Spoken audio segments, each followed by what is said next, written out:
you have to give it a few seconds. You know all this. Yes. Yeah. We're live. Carrie, we're We're live. live. Yay. Hello, everybody. Welcome to our special International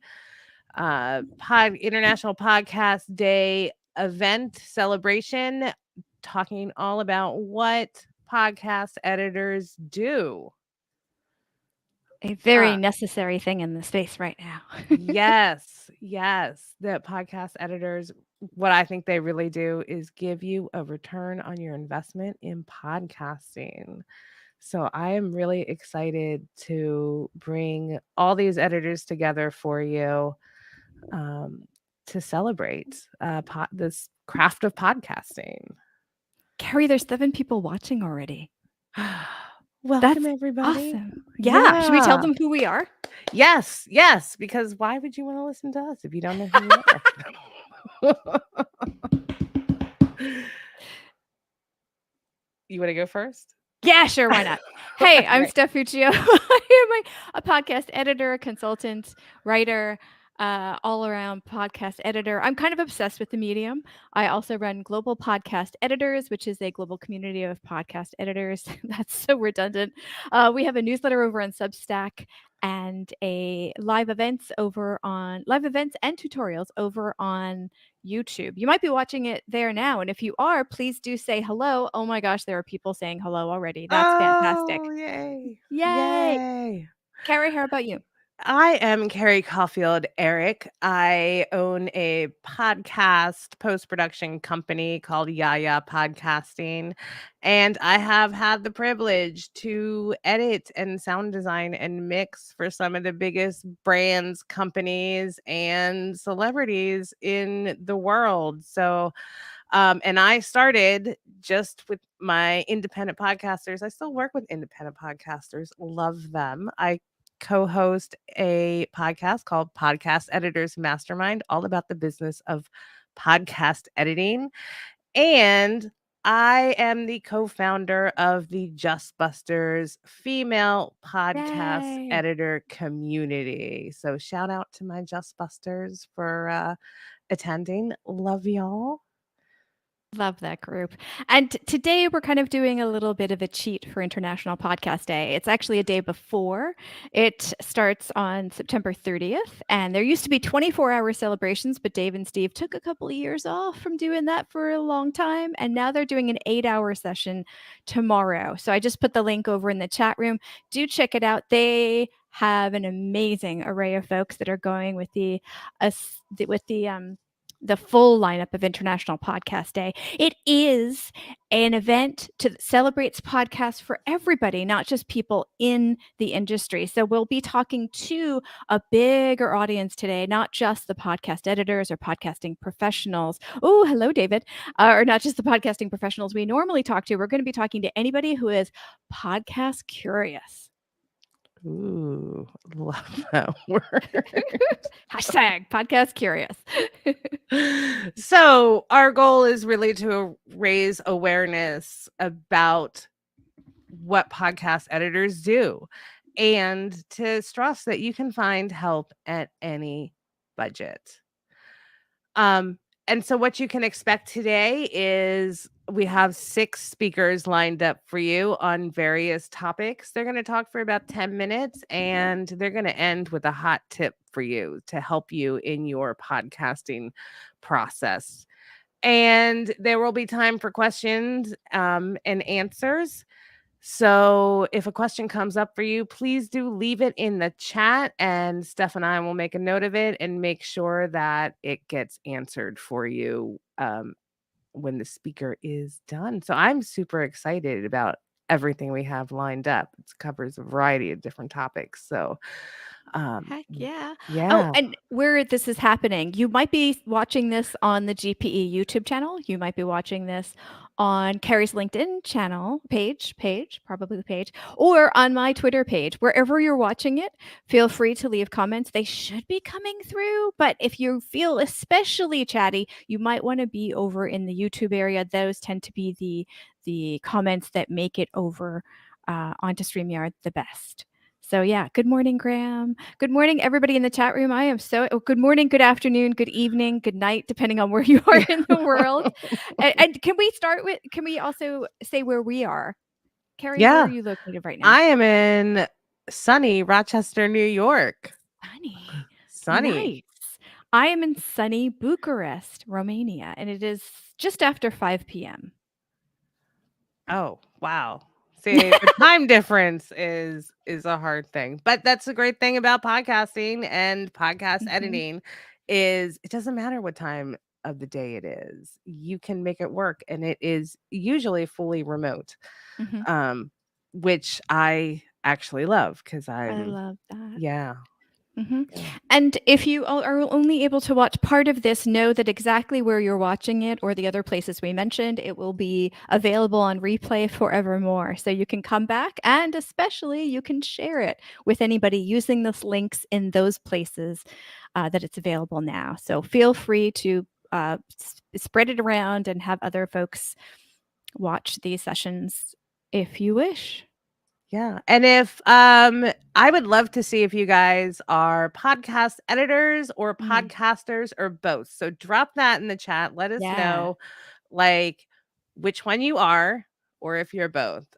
Would love to see, what kind of mix we have here today. For sure. Well, I think that's all the housekeeping we have, Carrie. Are we ready to dive in already? I think that we are. Oh my goodness. Oh my goodness. Okay.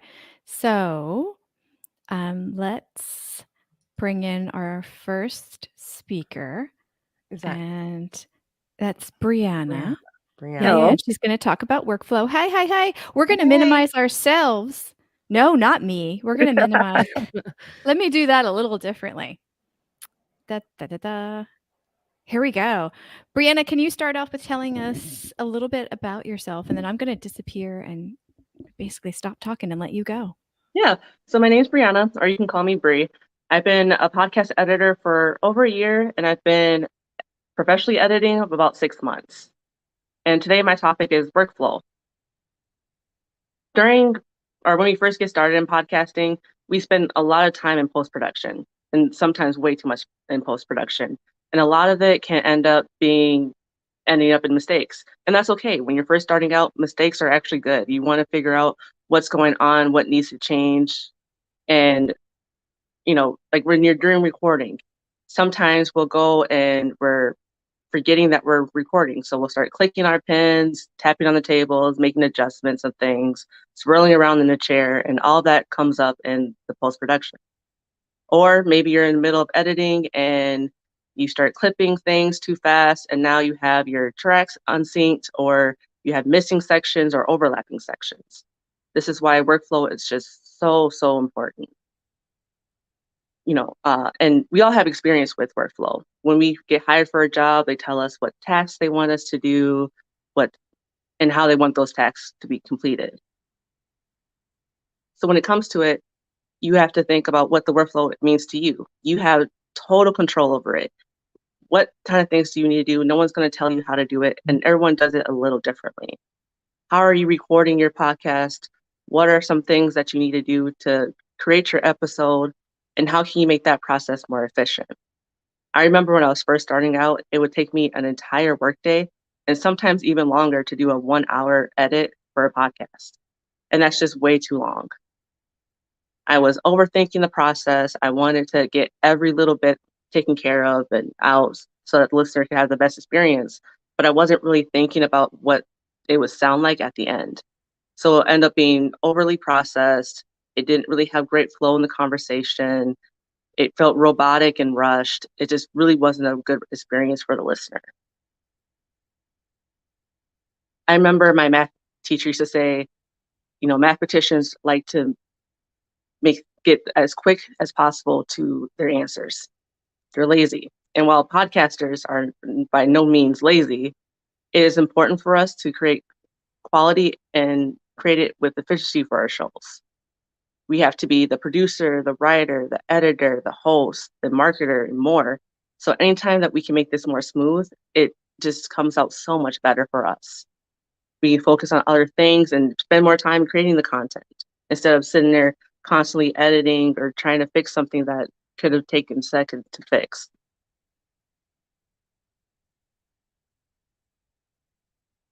So how do you really create a workflow? It kind of comes down to what do you really want and understanding the things that you can do to improve your workflow, your process and things. Can you do a script guide or set up short keys or templates for yourself? For me, I always have a template for each podcast. So that way, when I go into it and I'm ready, I can just jump into it. So I'll have all the intros and the outros or any transitions in the correct spot that I want them.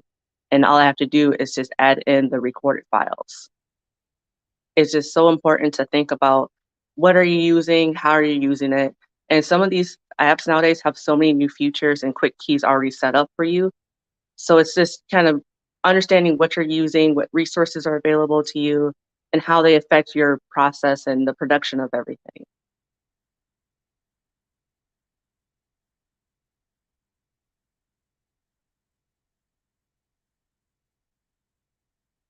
That's really kind of all I really have for workflows. And yes, I'm a hotkey kind of person too.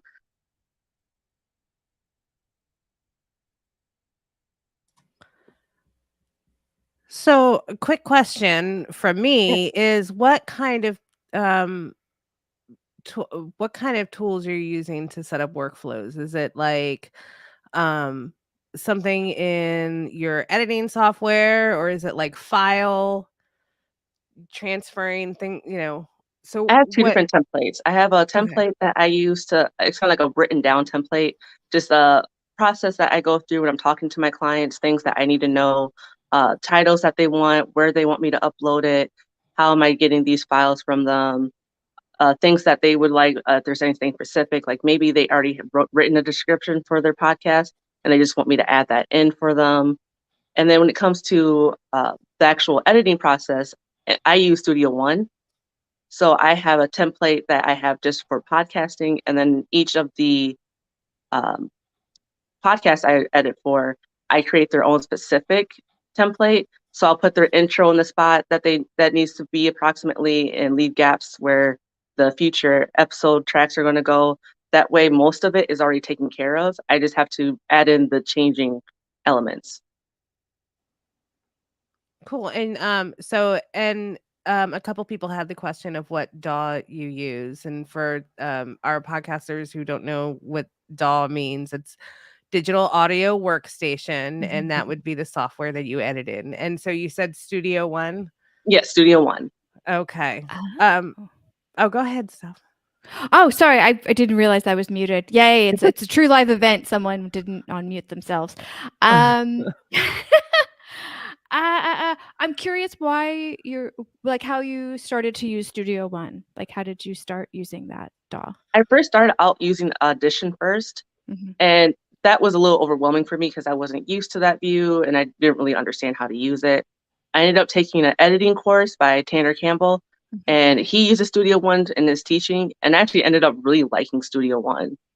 It's really basic, but there's so many good functions, and it applies to so many different DAWs, so it's really easy to kind of transition to other things. Okay, like hotkeys are getting some serious love. Yeah. Yes. Yeah. You have to have hotkeys. Yeah, I'm down for hotkeys. Yeah. So what are your favorite hotkeys, Bree? I reset all of mine, so I have all my trimming, all my plugins, my windows for going between mixing and editing.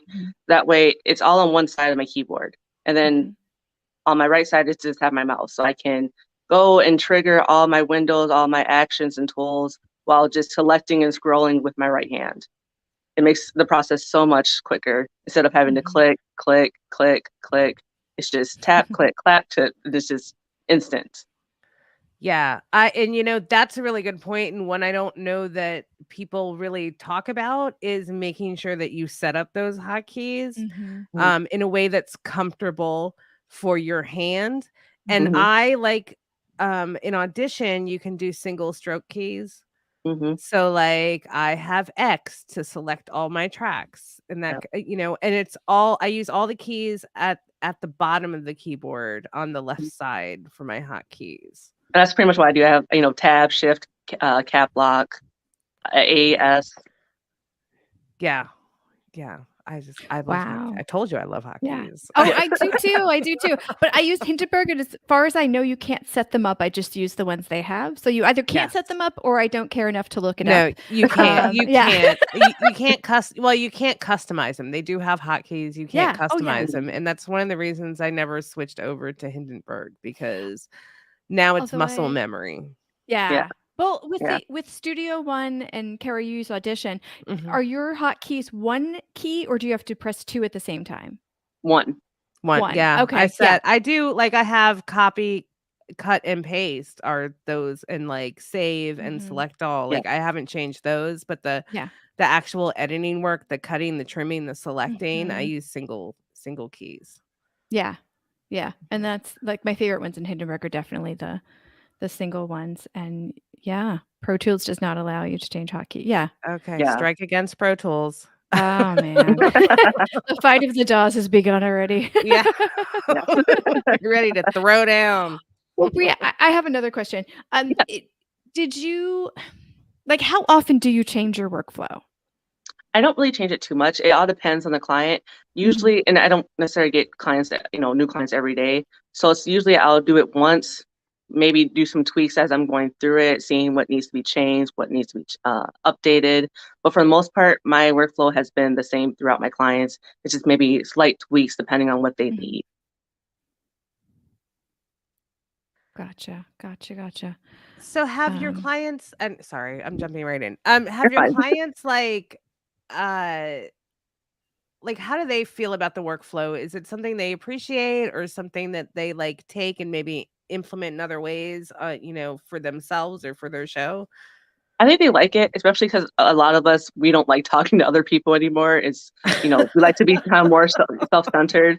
So it's, for me, they'll communicate to me once saying, hey, this file is uploaded, it's ready to go. I'll go in, I'll pull it from the recording platform or their cloud storage, get to editing, I'll add in everything that they requested, upload it back, and then let them know that it's ready. And that's pretty much the end of our conversation. There's really not much. I also will give them feedbacks if I hear anything. Like sometimes they might get into that whole fidgeting thing while they're recording, like I said earlier. So saying, hey, you might want to pay attention. You've been fidgeting and I can hear the clicking, or there's been a lot more thumping going on, or maybe they're in a room that has a little bit more echo. So I can say, hey, just some tips to make the quality of the recording a little better. Super important. Do you have times attached to each thing that you do in your workflow? I Like don't necessarily estimated have times? Not really. I kind of have a feel of how long it takes me to do it. Mhm. And I guess this is memory, but I would say it's not written down, but I do know how long it probably would take me to get certain things done. Like if I have to edit a podcast, I usually say it's about 2 minutes per minute of recording. Ooh, that's fast, actually. It is, and that's Huh. kind of at best. Sometimes it's 3 to 4 minutes, depending on what all needs to be done. And also who the client is. Sometimes, especially when you're starting out, you have mic techniques that just aren't very great, or there's just a little bit more editing that needs to go on because there was a lot of skipping in the speech, or just a lot of extras that you wouldn't want in your podcast. Is there something you wish that clients would ask you about workflow that they never do? Oh, that's a good question.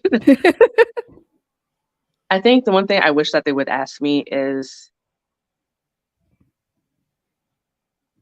how can they work with me a little bit more? I would love to be more of a partner in the production instead of just kind of like, oh, here, I'm just doing this service. I like to kind of be able to help a little bit more and really help, get them to their dream, making that podcast what they really want. Because maybe there's something that they wanted to add, but they were unsure how to go about it. And those are things that I might know and could have told them about, or we could have worked out and said, maybe I don't know, but it's something that we can work on together to create. Mm-hmm. I love that. And I think that's something that clients really are unaware of, is that they can have that kind of reciprocal, like communicative back and forth thing with their editor. I think a lot of them think, oh, here's my audio, just do stuff. Yeah, just take care of it. Yeah, just Yeah. do stuff and send it back to me. Mhm. Yeah. But I get it. Like podcasters are very busy. Yeah. And so just having the editing done for them is wonderful. But then there's like all these other things that you have to focus on when you're a podcaster. And I think that podcasters, you know, when they have an editor, it really does give them a time to focus more on content, on nurturing. And that's why podcast editors often offer that coaching piece and give feedback in the most loving way. I want to say that because podcast editors are great at that. To really help them help the show be successful, because when the show is successful, we're proud of it. Mhm. As editors. So yeah. For sure. And we're going to dive into planning seasons in our next session with Michelle. But before we do that, is there a hot tip that you'd like to share with the audience? Don't overthink the process. Yes, I love it. It's really easy to go in and like, oh man, there's this, there's that. Take it slower. Think about what it sounds like entirely, and just kind of trust the process. Don't go dive in and be too aggressive. I start out too aggressive, and it makes it robotic. It makes it just really unlistenable. Doesn't have a great flow to it, and it takes away from how it sounds and how successful it could have been. So good. So good. And where can people find you if they want to connect with you? Yes. Right now my Twitter is mintxberryv, or you can email me at brie.reese@comcast.net. Awesome. And we'll throw that into the chat for you. All right. Thank you so much. That was wonderful. And shout out to Hotkeys. Yes. Heck All yeah. right. Yeah. Okay. So next up we have Michelle Little, who's going to talk about season planning and how to use it to make your story shine. Yeah. And just a second before we do that, I want to say a huge shout out to DR, David Luce, Becca, Graham, Sam, Olaf, Steve Sanchez, and Joe Dale. Thank you so much for being in the chat room and for engaging with the stuff that is happening with our speakers. The stuff that is happening, the things that they're saying. Keep that going. All right. Michelle, help us. I can't speak anymore, and we've only just started. Oh no. I'm gonna move you up here so we can put you on your own. Feel free to introduce yourself, tell us where you're from, and do your thing in 3, 2. Good morning or good evening, everyone. My name's Michelle Little, and my company is called Acousite. Think of the word acoustic, and it's a Greek word that means hear, listen, and learn. So I really try to promote deep listening. And the way that I came to podcast editing and audio editing is by way of oral history work. And for anyone that's not familiar with the term oral history, this is long form interviewing, trying to get as much context on a person's background as we possibly can. So even if I'm interviewing about a specific topic, I would interview someone about their life history, where they grew up, their family history, just as much background that informs the listener about, that person's whole life story. And so in doing that work at a university here in Birmingham, Alabama, I started podcasting with a group of students, and we all worked together to produce a podcast from oral history clips, because I knew that even though we were putting these long interviews into an archive, that your general listener is not going to go to a library and pull up these wonderful stories. And so we would find just those magic moments in the interviews and try to put together a collection of interviews that had similar themes, and sort of sketched out our season and each episode based on a collection of interviews or a specific topic, but also trying to weave in as much information as we can about that person's background. And that just gives you so much more of a rich story when you can weave all that together. And podcasting is the perfect platform to do something like that. And so oral history and podcasting are just so interconnected in my mind, and they each kind of make each other stronger. So that's how I came into the audio editing and podcasting world. And so since we have such a short time today, I just wanted to tell you about two very different types of work. And I kind of do all across the spectrum of these type projects. So one of my favorite things to do then, of course, is to help, especially someone new to podcasting, plan out a first season. And particularly, if they've been researching and they have a lot of interviews collected and a lot of research, a lot of that they want to try to cover, I like to help them break that up. And so I worked on a podcast a couple of years back. This was a grant with the Alabama Humanities Foundation, and the podcaster is a musicology professor. And so she, along with a group of students, had just collected interviews all over Alabama about different music ways. And so I helped her listen to all the interviews and, cut down to these like great segments in the interview.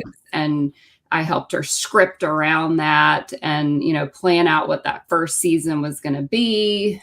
And so I love to work one-on-one with someone new to podcasting to help them think through how to make their material just really shine and how to break it down into, what an audience is going to listen to. Because, as much as we're in love with the story, someone else fresh to it may not sit for an hour and listen to it. So, maybe we need to break it down to a 30-minute show. So I really love doing that kind of work, with someone just brand new and thinking through how to make those interviews shine. And that one was really great because we got to weave in a lot of the music that they'd recorded. So it's just a really rich soundscape and with these great interviews. So that's kind of one end of the spectrum of what I work with people to do. And then something, for people more seasoned that have been podcasting for a while, I also work with Softer Sounds Studio. And so they just, she'll send me the interview audio. And so with things like that, I just go in and I clip it and shine it up and just cut out mouth sounds and breath sounds and, just clean it up. So sometimes it's just as simple as that. And people that are very seasoned at podcasting. And so that's just the complete opposite end of the spectrum. So there's so much room in there, and there's so many different types of podcasts, so many different types of podcasters. And it's just so exciting and it's wide open. And so I love to work with people in any stage that they're in. But I do get very excited when I get to help sort of for a fresh start and think through the best way to plan out an episode and plan out a season. So I hope that gives everyone a good overview. And I wanted to leave time in case there were any questions. We'll mosey back in here. I have a question. Yes, ma'am. Oh no, ma'am. How do you plan season? Like, what is your methodology? Well, I mean, of course, it very much differs between like all the different types of source material there is. And so, I mean, with that, since I'm thinking about the Here in Alabama, that was the name of the podcast I did with the musicologist. So we met several times and just talked about the themes that stuck out to her as she was doing the research.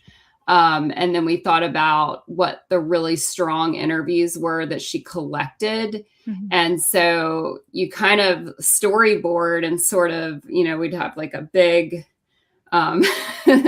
post-it notes on a wall kind of thing that eventually moved into a Google Doc because that's obviously more manageable. I love So- Post-its. There's nothing wrong with them.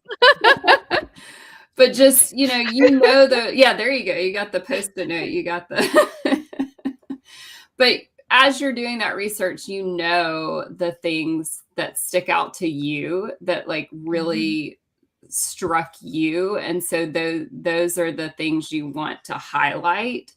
And then once you kind of collect those things together, you can see like, okay, here's a few things. This is clearly an episode. It's in my mind, it's very much like when you're in school and you have to write a 5-paragraph essay, that you can change the world if you can write a 5-paragraph essay, like you have your thesis statement, you have your 3.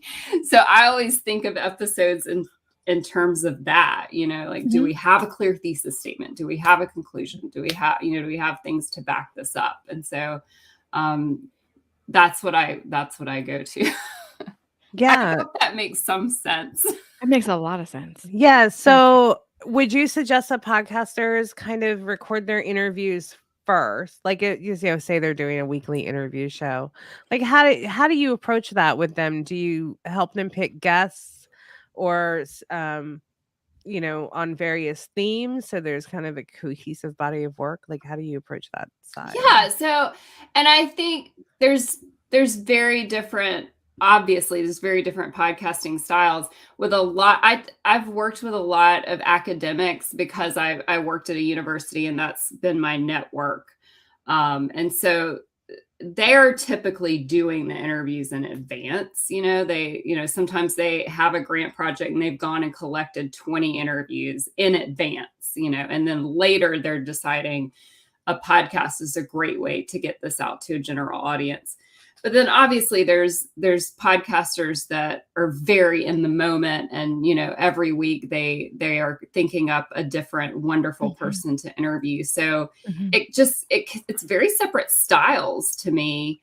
If I were podcasting, I would be very much more in the camp of I'm going to do all this research ahead of time and do these interviews. And because I know that there'll be a few that will just really spark and work out great. But then some may not land. So, but there's some people that just, no matter what they do, it's magic. It's always going to be a great interview.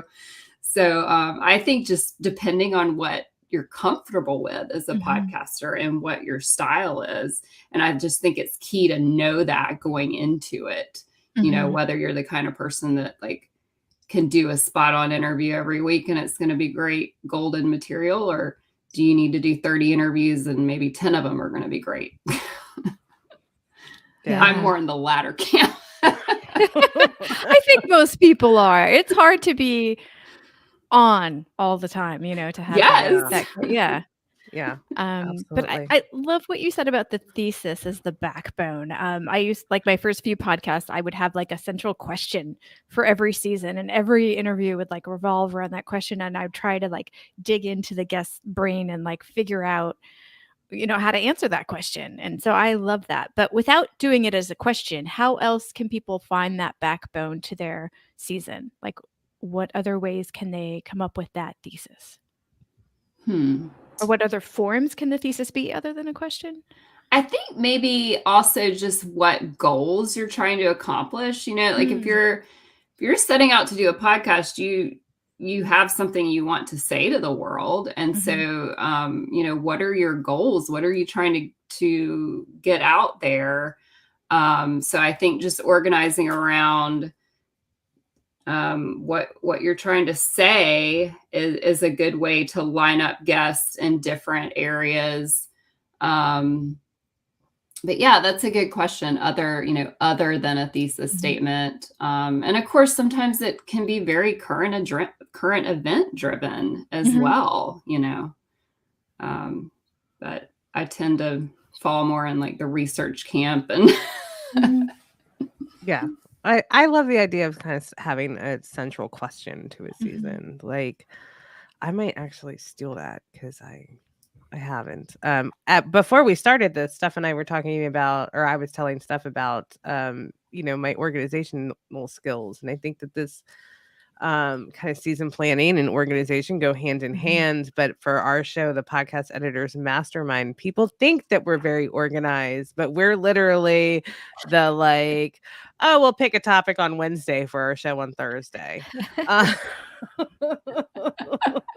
And it works. So I'm not gonna argue with it, but I do like the just having that central question and central thesis for a season just sounds wonderful, because it also gives you parameters and a lane to stay in, and keeps you focused and keeps your audience focused, I think. We do have a question from Becca. Oh, right. Backtrack. Here we go. What DAW do you use? I use Adobe Audition. I really just, I learned on it, and I just got very comfortable with it, and I have never strayed. Yeah, it's like an academic thing, right? Because most schools have, you get a free copy of Audition. Yes. Yeah. Yeah, because I work with the university. They get loyal followers that way. Yeah. Yes.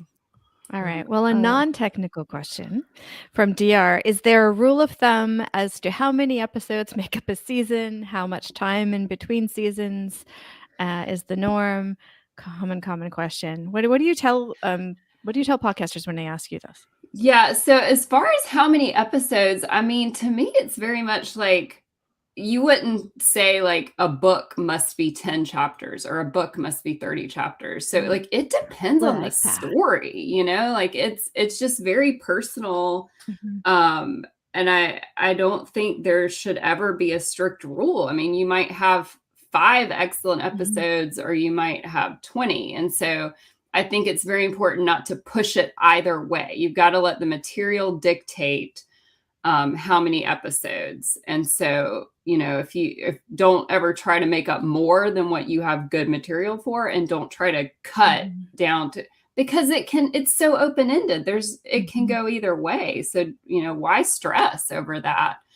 And between seasons, I had someone tell me, one of the first classes I took on podcasting was that, I remember her saying, you're going to teach your listener how to learn. So whatever you set up, like if you're going to drop an episode every week and then you're going to take the summer off, or if you're going to, you teach your listeners what that flow is going to be, and then you stick to that. So if you want to take the summer off, your kids are out of school, or, then that's kind of how you set that up, and you teach the listeners to expect that. Or if you're going to take a month off in between. So again, I mean, I hate to be so vague, but I just think the beauty of it is you can set your schedule.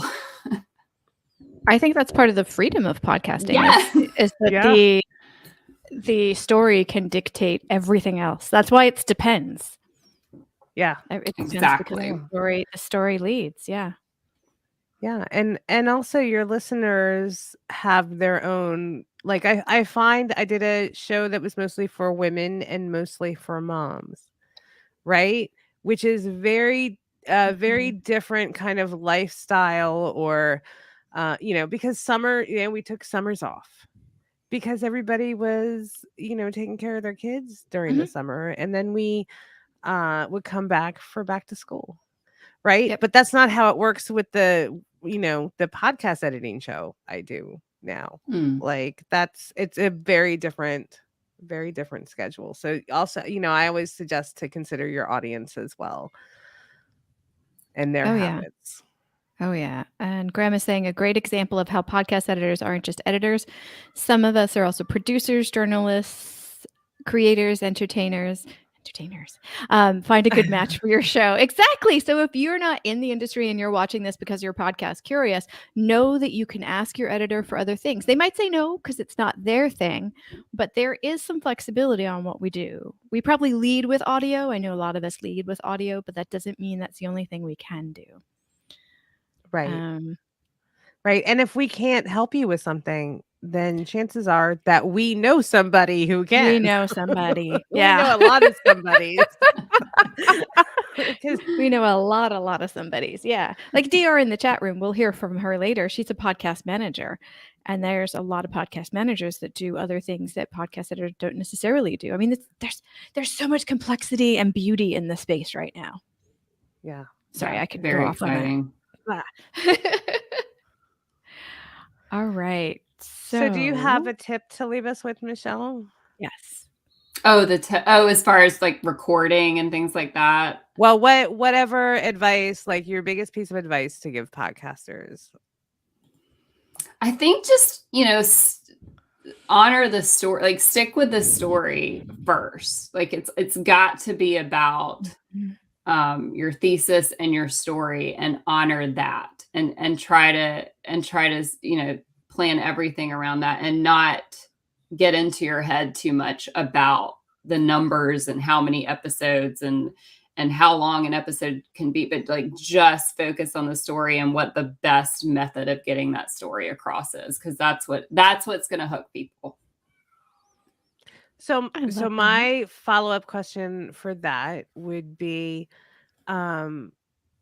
what if you're having a hard time figuring out what the story is? Because sometimes you do an interview and like during the interview you think it's about one thing, but then later on maybe it's that feels different. Yeah. So then you're not quite ready, I think. Like I remember I was reporting a story one time, and it was exactly what you just said. I had gone into it. I had pitched the story one way, done the interviews, written it up, and I went to my editor, and she said, "Michelle, what is this story really about?" And that's when I realized the interviews revealed something completely different, and I had to completely rewrite the story. So if you're still figuring out what the story is, like you're not quite ready to tell it yet. You need to do more interviews or do some more rewrites. And yeah.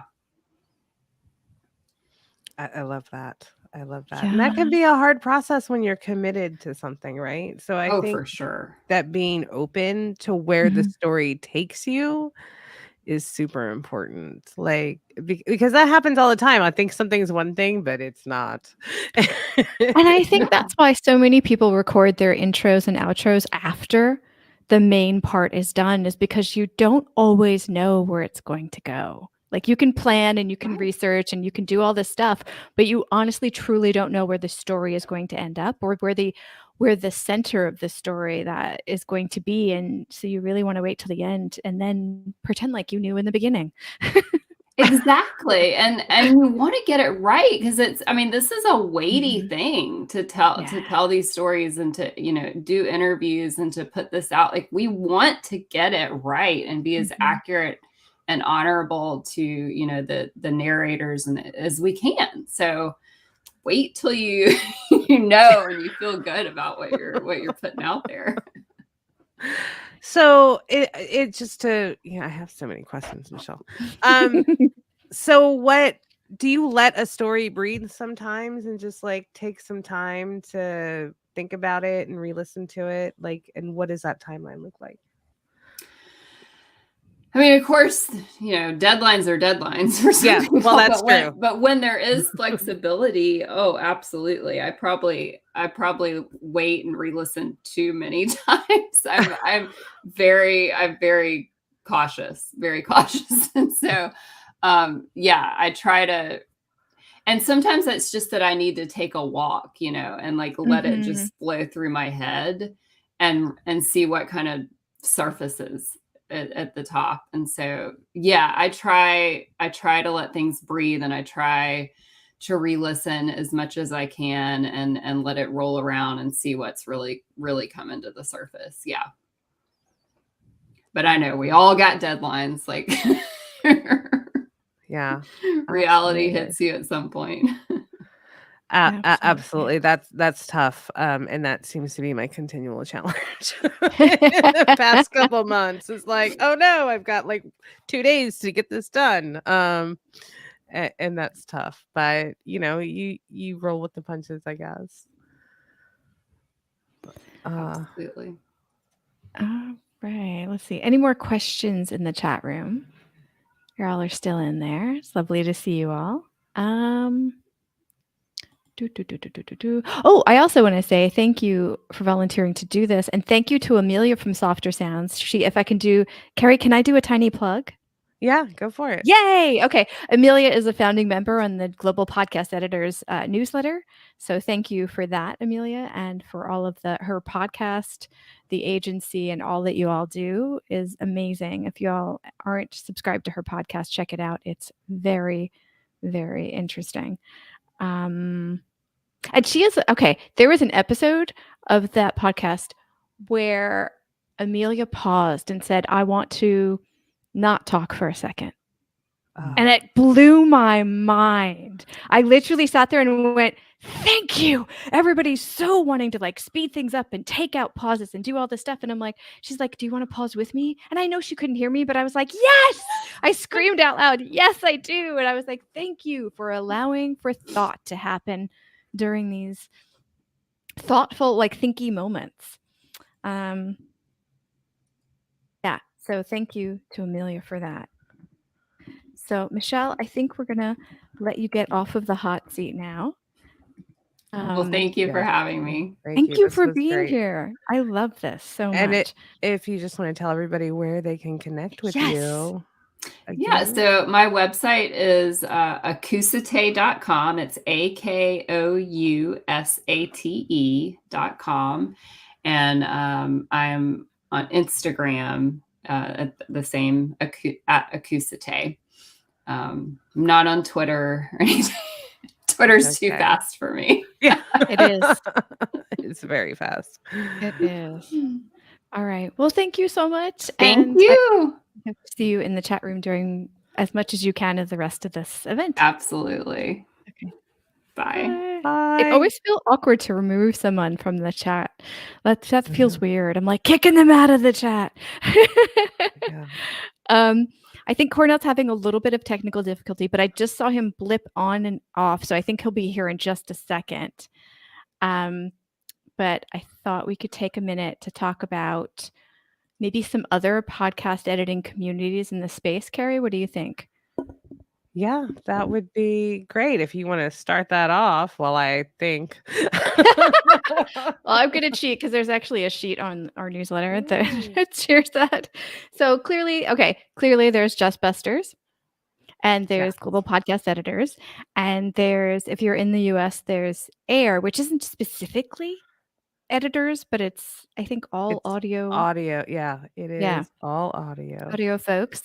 And then there's, there's so many. And Air Media, by the way, is a great resource. And I recommend if you're an editor to join it, if you are looking for somebody to work with and you have the budget for it, go hit up Air Media. It's fabulous, a fabulous resource. It truly is. Look who's here. Hey. Yay. Sorry, we have our famous problems in our area with the electricity. No worries. Where are you? I'm in South Africa, so we have a thing called load shedding where they switch our power off for like 2 hours at a time. And yeah, you have to kind of work around things. Yeah. Fair enough. Okay. Well, I think we're going to disappear. Cornell, please start with, introducing yourself and then do your thing. And we'll be in the background watching and cheering you on. Cool. See you in a few minutes. Hi, everyone. My name is Cornell. I am from CB Media and I'm based in the Garden Route in, here we go. Sorry. No problem. I'm There we based go. in the Garden Route in South Africa, and I am a podcast editor and qualified sound engineer. So my DAW that I use is Adobe Audition. I was actually trained in Cubase and things like that and Pro Tools, but just found and the comment on hotkeys was pretty cool because that is very, very important for me as well. But so I'm going to talk about just sound and room treatment of your, if you're recording from home, if you're recording your podcast in a home studio or just a home setup, and a couple of things to keep in mind when recording, and which is not in a studio or anything like that. So, the first thing that I've really emphasize is the quality that you put in is the quality, well, determines the quality that you get out of your recording. So not everything can be fixed in post-production by an editor or by yourself if you're editing it yourself. So choose a sort of a quiet room or quiet space where it's away from traffic noise or anything like that, that's dogs barking or anything like that, that later on if it falls over a word, that it won't, you won't necessarily be 100% able to cut it out. And just also, the microphone that you are using is your link to your audience and your listeners. So, most people, or a lot of people judge your podcast if they you go to it on the quality of the audio. So the room and the environment that you are recording in really does matter. Noises, reflection of sounds, echoes, reverberation of a room is quite important to keep in mind and to focus on if you want a good quality audio at the end of the day. So a few little just tips and things that I can add into this is choose a quiet room. It's like I said before, that is quite important. And then wear quiet clothing, tracksuits and things that make a lot of noise also go into the microphone. And when you move around while you're talking, because no one really sits dead still when they are recording a podcast or anything. So it's quite important to just be mindful of the things that can compromise the audio quality of your recording. And then also avoid too many reflective surfaces. So when you think about design of newer, more modern rooms, and it looks really nice, it's minimalistic or things like that, but there's a lot of open space and open hard areas that are in the room. And if people are doing business to business podcasts, they're doing it in a boardroom that have also quite a lot of reflective surfaces. So you're not always able to control the sound too much. But things like soft surfaces in the room, furniture like a bed or curtains or cushions or things like that really make a difference to your audio when the final product of your audio and your podcast.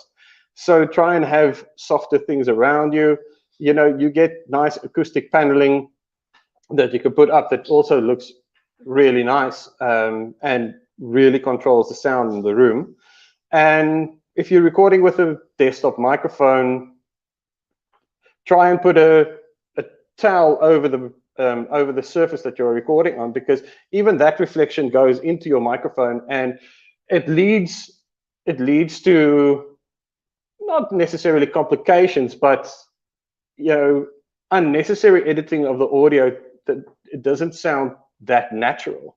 So putting filters and effects and things on in the post-production side of it also takes away from the natural sound of the voice and the feel of everything. So, and quite important when you either doing a monologue or interview is when you're wearing headphones, not to have it too loud when you're monitoring, because the sound from the headphones really do bleed into the microphone, and it causes echoes that you don't necessarily want in your recording. So just in conclusion, the better quality of the recording, or the actual recording of what you put in, and being mindful of the things around you and the space that you're recording in, leads to a better result. And with less effects and less things that you have to put on the voice, you can get a proper professional sounding recording out of your home. There's no reason why you shouldn't. I know there's a couple of brands of people that make portable vocal booths that you put your microphone in the middle of that, and it kind of surrounds you like this, and you talk into that if you're doing monologue recording, and that deadens the sound and really gives you a very, very professional sound at the end of the day. So if that's pretty much my story. If there's any questions, I'd be happy to answer them. I have a question. Wow. So when you say put a towel over your microphone, are you meaning like, or No, on the desk. On the desk. So like under your Yeah. computer? Under your computer, under the microphone. So because the sound actually reflects from the desk where you're sitting and recording, even from your computer screen. That makes so much sense, and I've never considered it, ever. You can really get a proper That's so professional cool. sounding recording. Wow. All right. That mind Wow. blowing. Wait. Did we just say you put a towel on your desk under the microphone? Yeah, you throw it over this like a tablecloth, but you use a towel because it's more reflective. It's more absorbent of the actual frequencies and the reflections of your voice. So you're getting a studio quality sound. How big of a towel? No, I'm serious. Okay, there are small towels. Okay, no. I'm not being cheeky. I just have a lot of towels. Like I have tiny things like this for my messes because I spill a lot and I eat a lot at my desk, which is terrible, but it happens. So that's obviously too small. So what's a good size to, like this size or bigger kind of thing? Like I would say a towel just smaller than a beach towel. So a beach towel is pretty big. Yeah. But a medium-sized one that can just cover, as long as you can cover the area of where you are sitting and where your computer is, that's fine. Oh, that's so cool. Having anything like a curtain is very, very good for a room if you're recording audio in a room. So you don't necessarily have to have acoustic paneling and things like that, but try and have, because you get quite nice and very stylish looking, because you want your area to look nice where you're working. So you get acoustic paneling that actually is a built box with foam inside that you can hang on the walls like pictures, and really make everything look professional and nice, and still get a really good quality sound at the end of the day. Okay. Oh, so Becca asks, if you have a dynamic microphone, how much room treatment do you need? She says she sometimes throws a blanket over herself while recording, but she wonders if she's just being dramatic. Not at all. I just, because I come from a music background, and when you're doing vocals, it's quite loud. So I've actually made a cupboard into a vocal booth, and you stand in the cupboard and record. But using a dynamic mic it's less sensitive. So the diaphragm of the microphone works a little bit differently, and it's smaller. So you don't need that much, but it's still going, because of the pickup pattern of your microphone. It's still going to get, even if you use those small the small microphones on a portable recorder, that also picks up a lot of like echoes and reverberation. But a dynamic microphone is better. That's why a lot of the broadcast microphones are dynamic. instead of studio condensers that voiceover artists would use, where you want all the frequency, but that falls into vocal range, but it still picks up reverb. Yeah. So I have a problem because I am a plant and I need sunlight, and I am very grumpy when I'm in places where I have to like close the curtains and put up like things to make it dark and like, small for me to have a good sound. I've heard that you can also put carpets down around you to make it better. Absolutely. Does that help? Okay.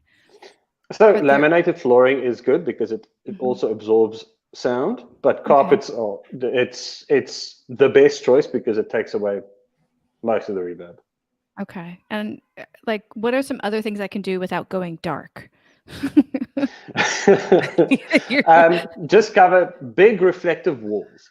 So if there's big walls with nothing on them, try and put something there. And even if you put a towel over that, so that doesn't reflect back. It also depends on how loud your microphones are set. Your gain is set for your microphones and what setup you're using. If you're using a USB microphone or you're using a sound interface and things like that. Mic placement also plays a big role, but you could just put stuff over your furniture. It works. Oh, this is funny. DR was saying I have one of those boxes, but when I do voiceovers, it feels like I'm sticking my head in an oven while trying to read a script. Yes! Absolutely. I was gifted an expensive one when a friend of mine moved, and I hated it. I actually ended up giving it away myself. I was like, I can't think creatively when I'm Be in like in a this little kind thing of like thing. this, yeah. Yeah.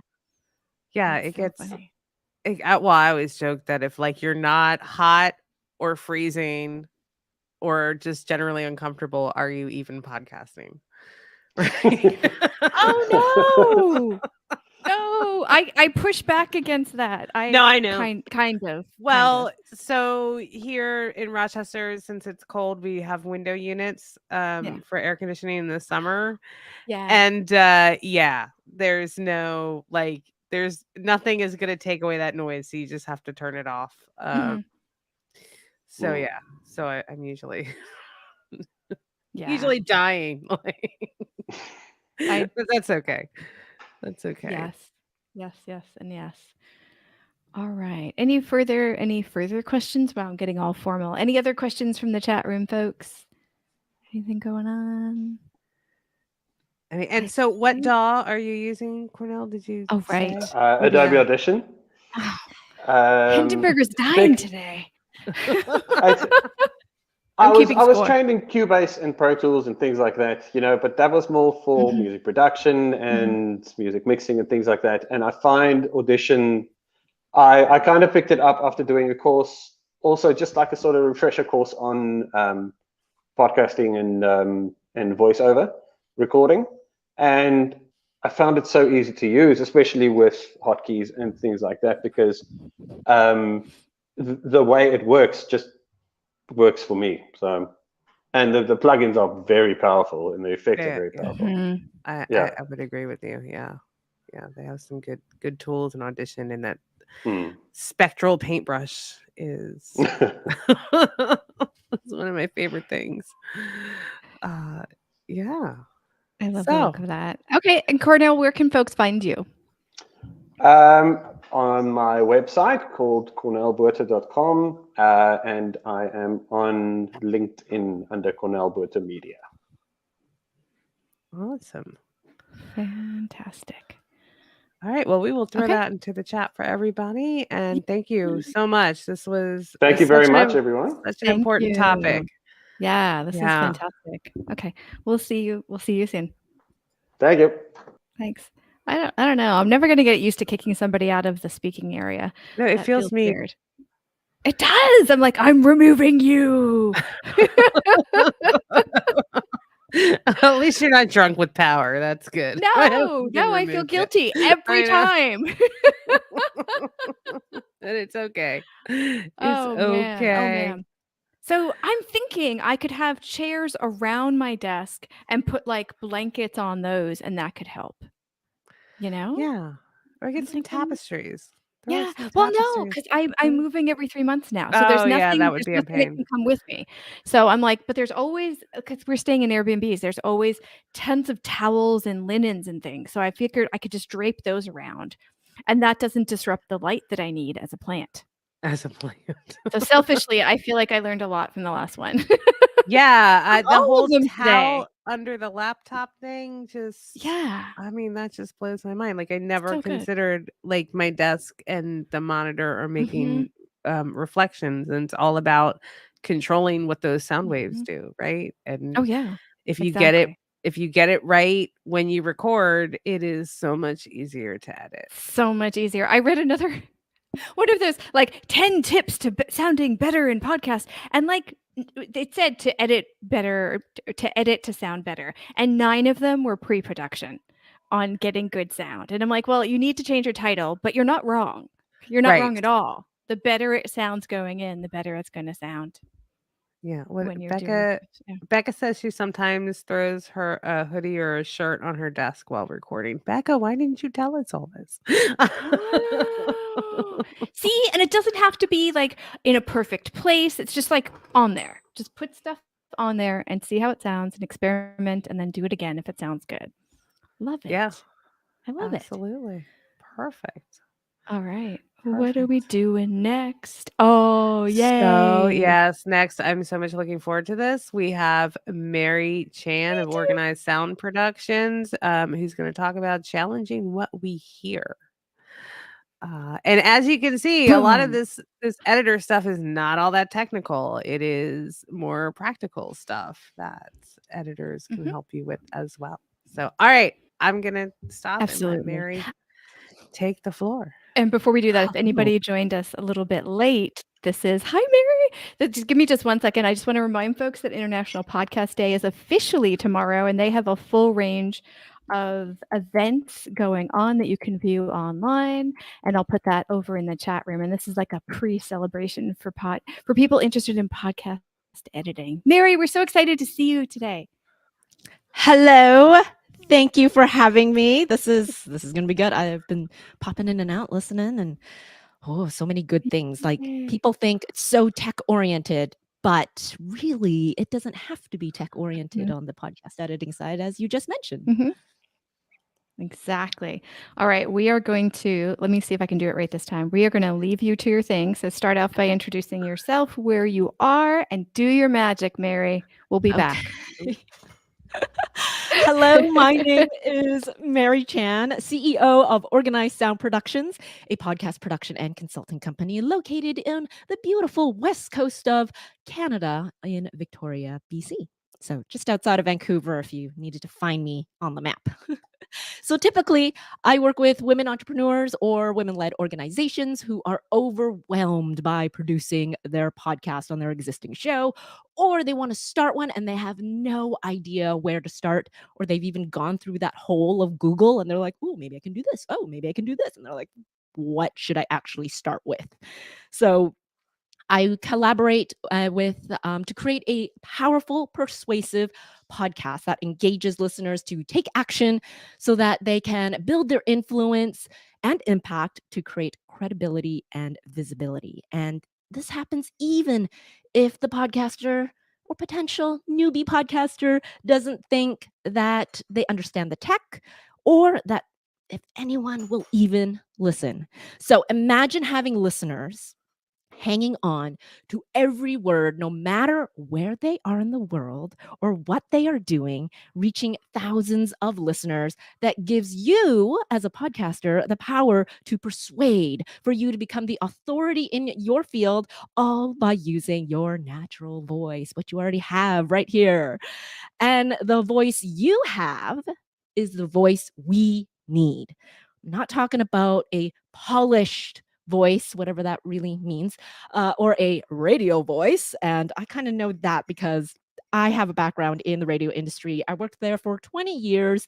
And so I kept hearing about the radio voice, and it was ingrained into my brain right from radio school. And so when I went into this podcasting thing in 2018, it's kind of like, what? You don't need that radio voice, nor should we. So we need to hear voices of all ranges because the sound of a powerful voice has changed, yet those stereotypes remain. So I want to get you in the comments. What do you think of when you hear the word a weak voice, that phrase? What does a weak voice mean to you? Some people might think, you don't want to be shrill or like too high pitched all the time. Or also there's, the upspeak when you're going to end everything with a question, even though it may not be a question. You're just going to end everything that way. Or the dreaded vocal fry. Or maybe they say and ah and like. We've already talked about that earlier today, didn't we? Filler words. Yes, as a podcast editor, many editors will use software to take out all these filler words, or they manually cut out all the ums and ahs. But have we thought about why this happens? As podcasters, as podcast editors, why do we want to remove filler words? Removing filler words. This way of thinking is very old, it's very masculine, and male dominated. Or like when I was in radio, very old boys club. It was brought on in a time, we're talking like hundreds of years ago when, knights and armor and kings and queens and all that sort of stuff, when men were the only ones allowed to create laws. And women were never allowed to make decisions. So when women talked amongst themselves, they created their own way of speaking to talk in parallel with each other because they didn't have to prove themselves to one another. So men talked to win.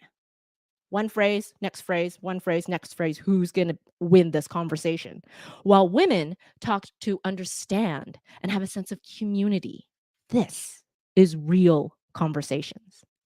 So today, the way people speak are still thought of on these unconscious masculine terms because they're just so ingrained in our society and culture, especially the North American, first world sort of culture. And if you say, you're told you might sound like you don't know what you're talking about. But what if you said an because that word actually has a job in your conversation. That can mean that you are searching for a word, that you don't want to offend anybody with your next statement.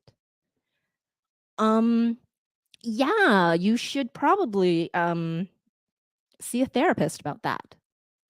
Saying to try to convey that emotion. It's not a bad thing, so I don't want to offend you. Or saying to try to convey a really, really complex concept.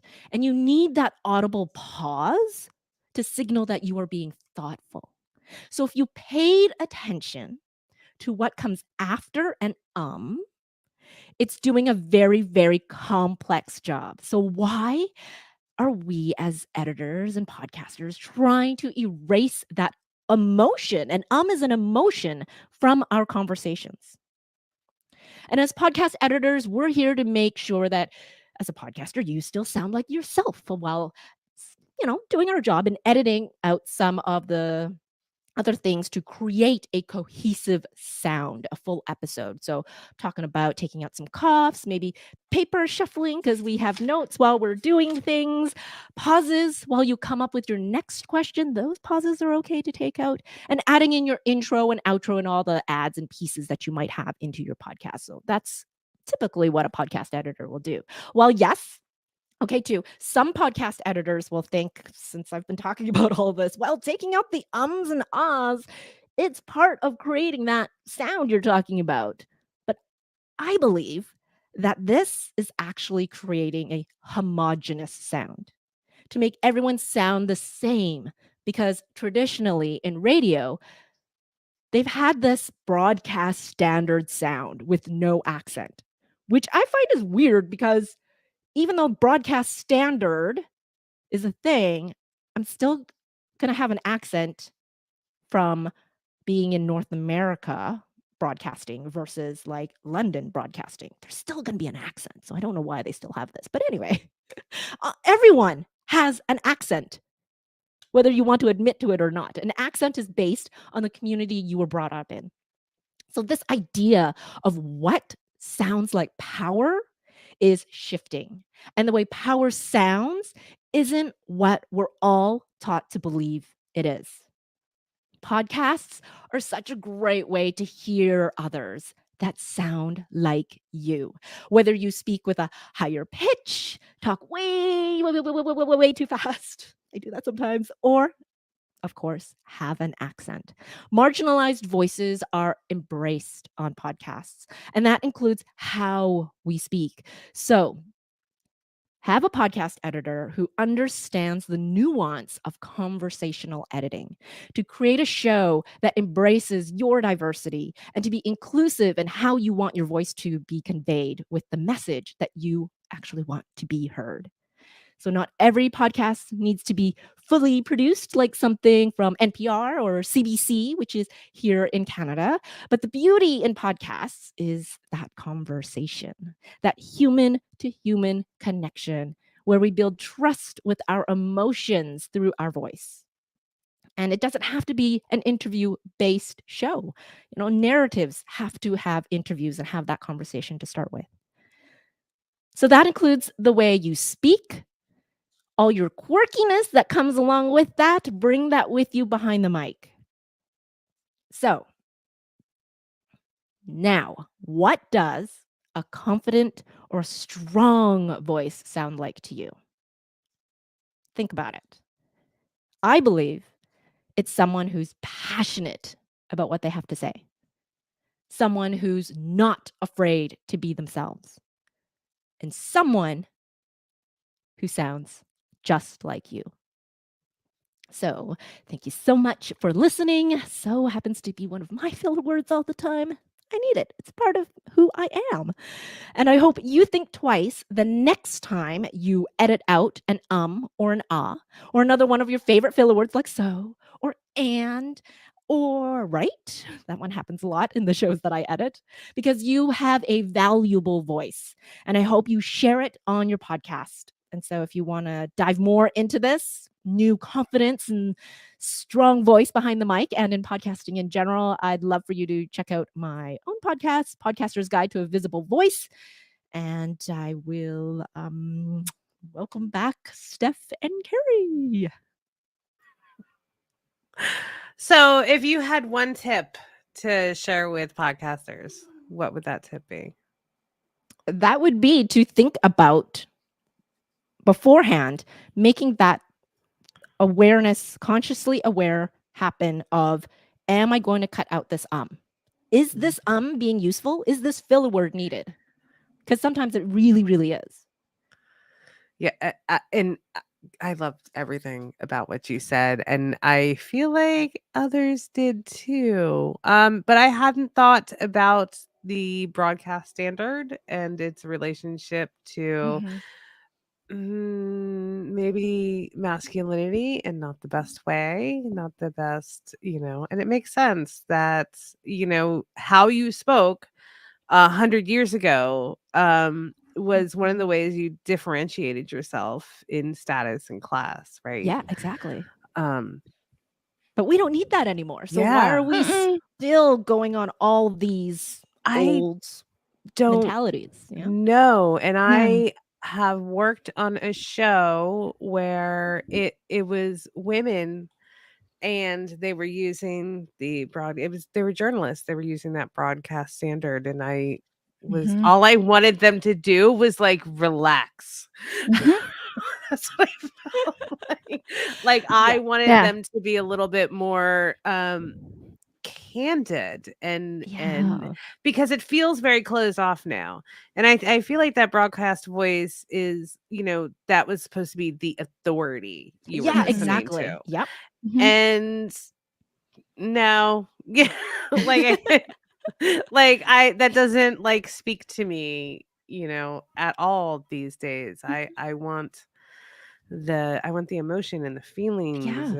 and I want all of that to show. I don't want that disconnection that Yep. authority often portrays. So And the thing too with podcasts, like a lot of people listen still with, headphones by themselves, and they're listening to shows that you wouldn't want to listen to out in the public, like out with a speaker.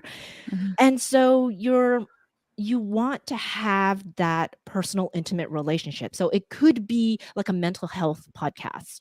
right. And so something like that, you're never going to take out all the filler words, because if you do, you've lost that sensitivity that you need with a mental health podcast.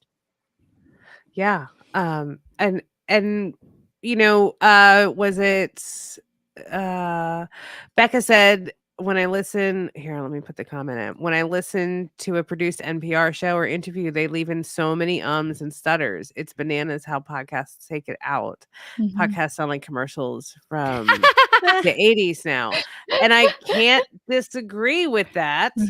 I think one of the things that I learned when I did the fellowship was that, there was the question, like, is it ethical to remove those ums, because they provide context and emotion that if you take them out, you can change the meaning of what they're saying. You can change the intentions behind their words. And so ethically, are you doing the right thing? I want to kick back a little bit, just Okay. a little bit. With I'm going to use DR for this, but she said, but lots of people use it as a crutch word, and listening to it, too many of it gives me a pain in my left eye, and it does for me too.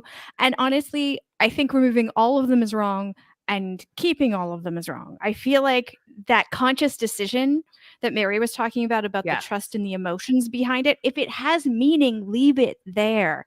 But if it truly is just a nervous tick and it's not helping the listener understand the content, it's annoying them, then maybe remove some of them. But making that conscious choice, I think, is important. Right. Exactly. Because also, if you remove every single filler word, you also lose the person's pacing and cadence.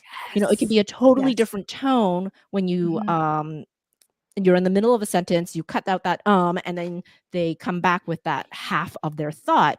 It changes into more, oh, this is my excited tone, versus the I'm starting this way because I need to think about what I'm saying, and really has to be like this way. So if you take out that in the middle, you're just like, what just happened to this person? That's not natural. So you got to leave that part in. Yeah. And that's and these are the kinds of intentionality. It's the intentionality, right, of what we do and how people are speaking and what they're trying to convey. And so this is the kind of stuff that's going to take down the patriarchy, I think, is what rebalance things. Yes, rebalance things is the nicer way to say it.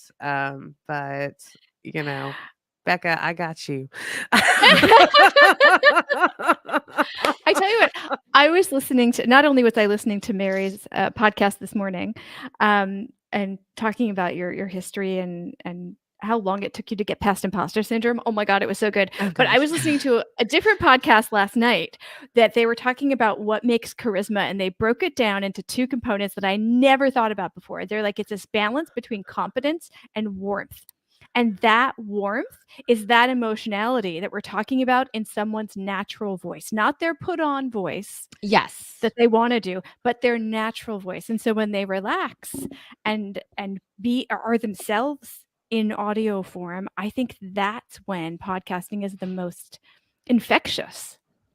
The warmth is really key, because if you don't have that warmth, you just have confidence, and that becomes ego, and then that becomes the old boys club of this is what it needs to be versus this is what I think it needs to be. It's that softerness. And if you get more into that confidence piece without the warmth, your body does something totally different as well. Exactly. And so when your body is in that confidence mode, you even heard it there, like my voice lowers Mhm. versus if I'm just going to be myself and relax and stop tightening up my throat and my Mhm. body and my chest, it's more of Yeah. a natural voice, which is right above the chest, but not Mhm. into your throat and getting all nasally and up in here either. Because then if Yep. you're tense, then you can start sounding that way as well. But you want to be that relaxed, that warmth, right here Yeah. in the heart. I call it the heart voice. It Oh, is. Oh, I love that. I love that. Yeah. And it, oh gosh. I mean, so this is why I love podcast editors because, just you can see demonstrated here, there's just so many like nuances to Mm. podcasting Yeah. that makes it like really helpful to have a podcast editor. And we come at any budget at anywhere in the world, and somebody will meet you where you are, and you will get this is great. Oh, Becca. Thank you. Mary Chan, thanks for taking this atheist to church today. And I Oh, don't know Becca. about the swear because I don't know who's gonna I swag don't it. know. But I don't know. Oh my gosh. That's the other thing about language. Why are swear words? Right? Language shifts so much that these does. swear words are actually needed in part of our language. Yep. That I need a lot of them. yeah, it's a new age, people. I gotta emote. Oh my gosh. Well, Mary, we could talk to you all day about this stuff. But we are going to move on to the next speaker. But I see down Thank you. in your title thingy you have organizedsound.ca because you are in Canada. And Graham was really happy that you were here because he's also in Whoop, Canada. whoop. Yeah. Canada Yeah. represent. I love know. my It's Canadian always whenever peeps. we see each other and Canadians, we're like, Canadian, hello, in this sea of North American US people. It's like Hi, Graham. America Light.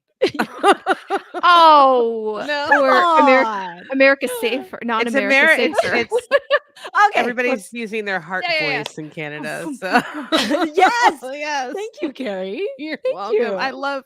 I'll come visit one day. I'm up by Canada now, so Oh, okay. Final bye. comment. Of course, Mary Olaf says, thanks, Mary. Very inspired. Learned a lot. Thanks, Olaf.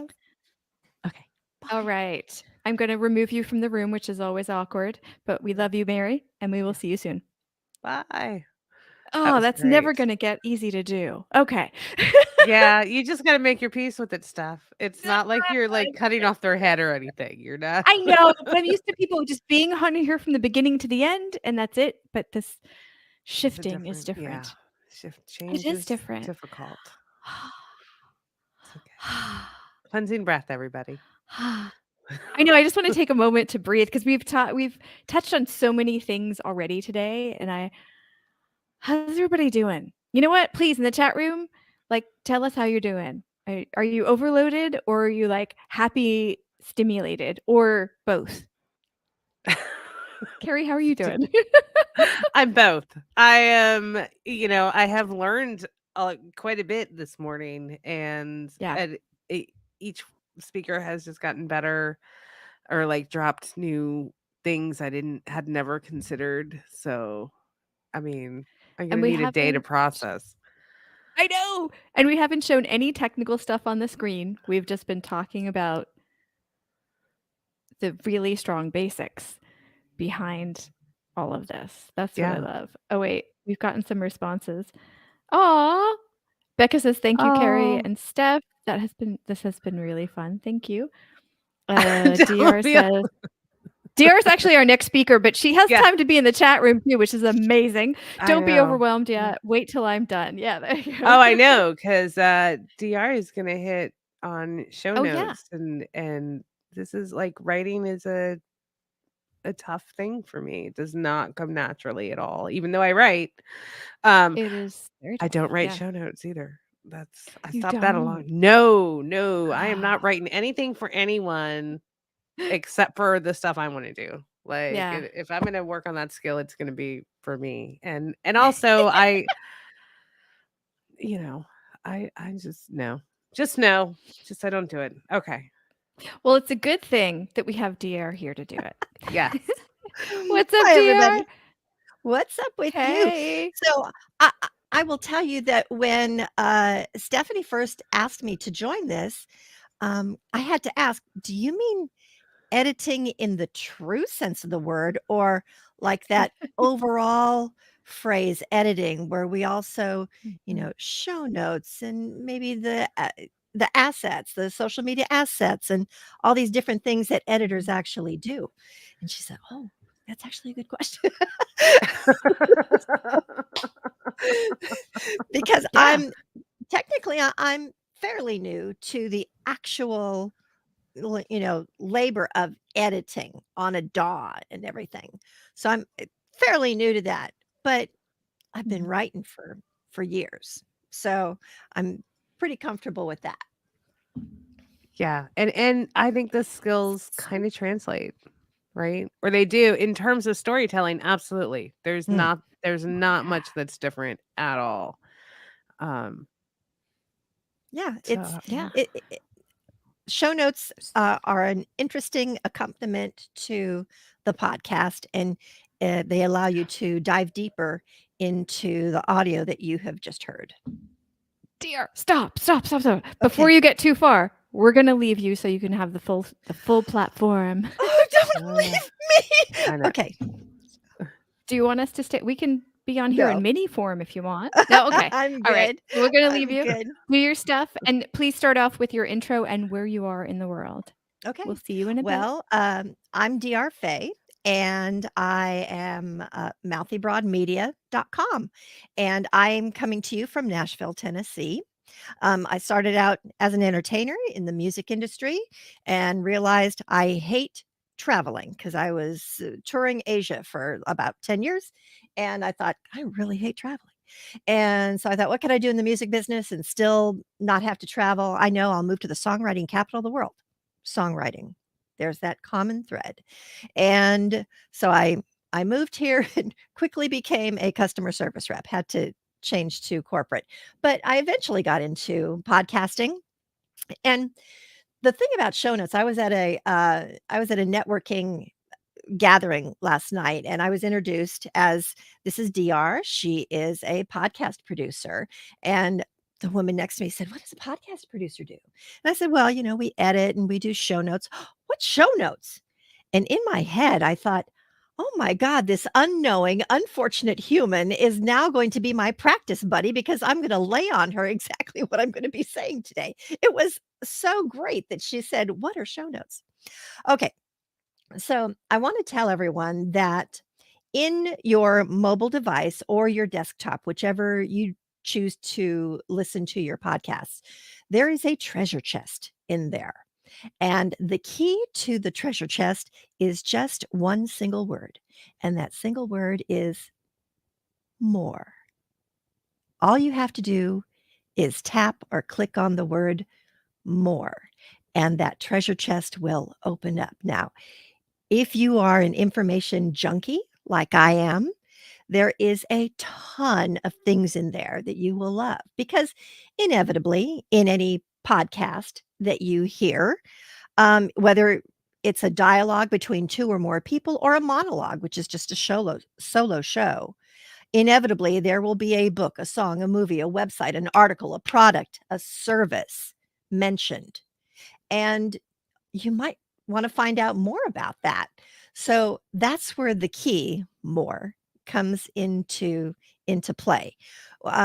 You'll hear things like, "Oh, that book saved my life." And now I'm thinking, "Oh my God, I got to get that frickin' book." Or you'll hear, "You haven't heard of him? Oh gosh, you must look him up." Well, I'm going to look him up. And "Oh, this new thing, it completely took care of my problem." Oh my gosh, well, I need all my problems taken care of. So I need to find out more about this. So just use that key, more. When you click on that, it's almost like the clouds part and you can hear the angels sing all in harmony and the sun is shining through. All those direct links that get me closer to what enticed me in the first place. So when it comes to show notes, there are a couple of different formats. There's the summary format, and that's for the quick, I need to know, come on, tell me now, and what timestamp is it? What timestamp it? So that's for the very quick kind of skim kind of person. And there's usually a heading paragraph. And by the way, I try to avoid using the three most common words in that heading paragraph, which is in this episode. I don't want to use those words opening up I use those words later on in the paragraph, but not to open it up. So I want to be a little bit more enticing with my show notes. For instance, I did one one of my clients is a business coach, and she was interviewing someone who had a very high paying job, and she quit it all. So I opened it up with, Rayanne thought that she had it all: high paying career, beautiful home, kids, marriage, house, but there was something missing. See, it's a little bit more enticing than just in this episode. So that's why I try to really bring in the listener into a little, a deeper sense. So that opening paragraph, and then there are subheaders. The subheaders will have a timestamp on it. And then underneath those subheaders, there will be some bullet points. So the other style is the blog style. This is for someone, the reader, who really wants an experience. It might have images. It might have quotes in a different font style. There might be a whole section that is like indented, like right in the center of the page. So it really is very much an experience when you read this. And just as an aside, when I was a kid, I really wanted to be Mary Tyler Moore. I fashioned myself as working in a newsroom, writing the stories and reporting on them. And there used to be something called Mr. Microphone. It was plastic, and it was connected to this tiny little plastic boom box. And as a matter of fact, there was a commercial, speaking of like 80s commercials, there was a commercial where all these kids were in a convertible car, and they would pull up to someone, and on the Mr. Microphone, he'd say, "Hey, good looking, see you at the party tonight?" And it would bounce out of this stupid little boom box, which was just plastic. So I wanted a Mr. Microphone. I finally got one for Christmas, and I thought I was the stuff. I didn't swear at that time.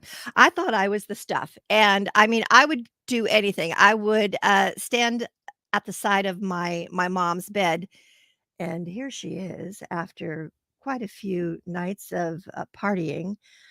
Miss Faye, why don't you tell us how you feel? And I'd put the Mr. Microphone up to her mouth, and she'd be half asleep, and she'd say, "Get out now." I'd say, "Oh, okay." I had an uncle that said, "You are very wordy."